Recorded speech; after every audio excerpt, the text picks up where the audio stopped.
Shoreditch at Nike's showroom, where they are hosting an event in conjunction with a brilliant UK-based graffiti artist. His name is Insa, and the collection is called Looking for Love in All the Wrong Places. This is the exclusive launch of the 2009 Air Max trainers, first launched in 1987. Let's go and check out how these hot cakes have evolved around time.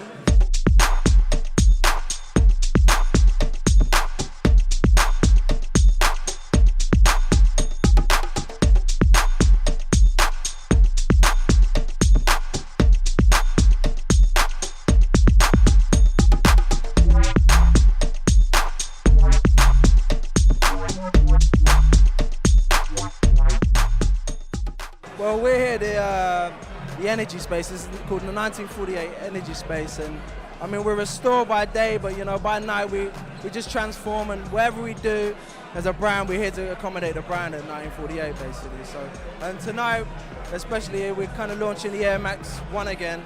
It's becoming an icon, and it's really just to try and, you know, just to revisit what the Air Max 1 is about, you know. Yeah, basically Nike, I've worked with Nike before, doing the Beautiful Losers project, and they, after the success of that, they basically came to us and we worked together on something new. And then Joe's a really good friend, so the artist who puts all this on is a mate of ours, so we kind of all got together and we did it. All right, cool. So what kind of response are you getting here tonight from everybody? Yeah, it's pretty good. It's been a lot of work. Like last night we were in this space at 5 a.m, the night before 4 a.m, 3 a.m, you know, we really put the work in, and it's just great to see everyone enjoy it.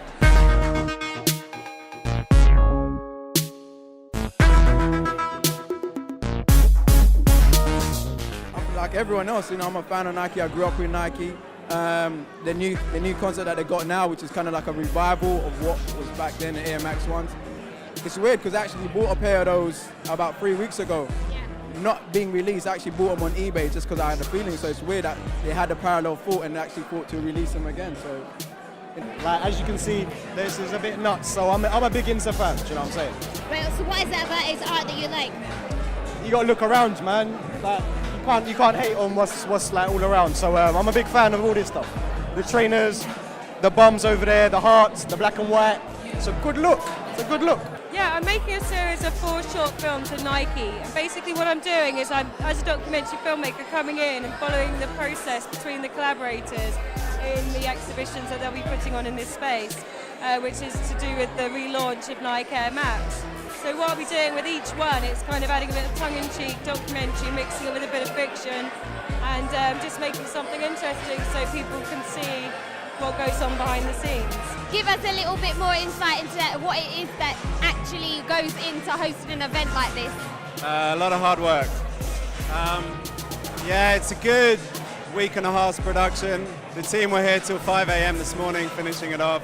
A lot of organisation, but yeah, that's it.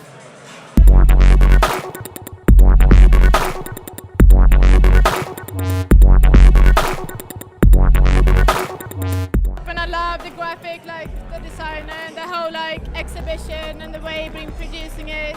And I see him his work like around London for a while.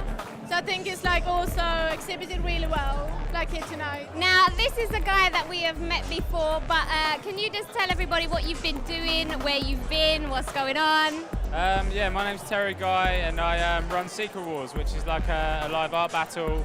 It's a global live art battle, and we've just been to New York, Tokyo, Portugal, and we're off to Dublin next week. So yeah, we're just battling different artists from different countries.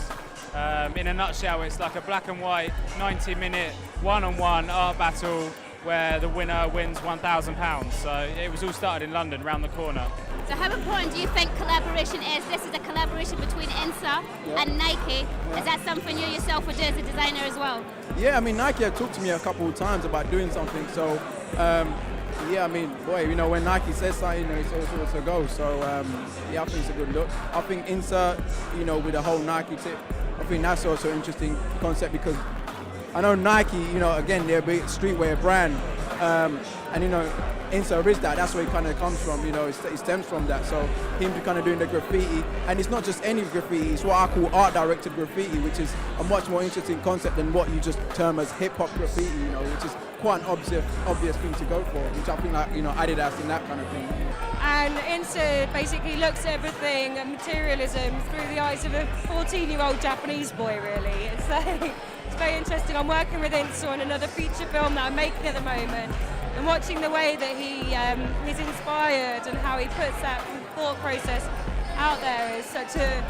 It's seen as humour. He's not, he doesn't take his work too seriously. What does it actually mean to be sponsored by Nike as a comedian of all things? Oh well, it's amazing because everyone's jealous because I get all the new stuff of what everyone else does.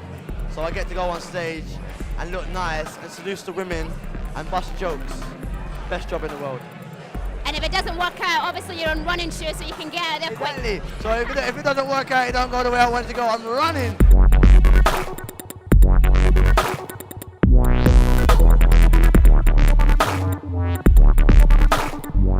Unfortunately, ladies and gentlemen, it is kicking out time, so we're going to have to go before we actually literally get kicked out. Insa's artwork was absolutely phenomenal. This is why everybody loves Nike. They keep it innovative, fresh, keep looking for fresh new talent all the time. So that's it, folks. Make sure you check out the hot new kicks from Nike.